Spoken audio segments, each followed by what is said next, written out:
და კვლავ საქართველოში მიმდინარე მოვლენები თავდაცვის სამინისტროს კადეტთა სამხედრო ლიცეუმს ახალი დირექტორი ხავს. ლიცეუმის ყოფილმა დირექტორმა პოლკოვნიკმა ალექსი კეკელიამ კადეტთა სამხედრო ლიცეუმის დროშა ახალ დირექტორს პოლკოვნიკ შალვა ძინძიბაძეს გადააბარა. დროშის გადაცემის საზეიმო ცერემონიალი ქუთაისში გაიმართა, რომელსაც თავდაცვის მინისტრიც დაესწრო. კადეტთა სამხედრო ლიცეუმის მეთაურობის საზეიმო გადაბარების ცერემონიალი პირველად გაიმართა და მინისტრის გადაწყვეტილებით ის ტრადიცია დამკვიდრდება.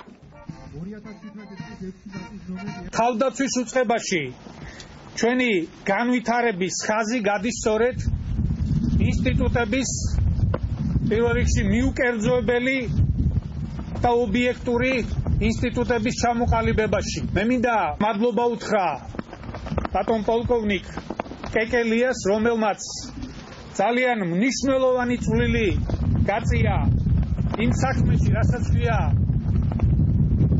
სამხედრო ლიცეუმის ისეთი სახით ჩამოყალიბება, ამ ინსტიტუტის ისეთი სახით დამკვიდრება, როგორიც არსებობს. მე მჯერა, რომ თქვენ კადეტთა კორპუსის თითოეული მსმენელი კადეტთა ლიცეუმის დასრულების შემდეგაც ღირსეულად იქნებით ქვეყნის სამსახურში.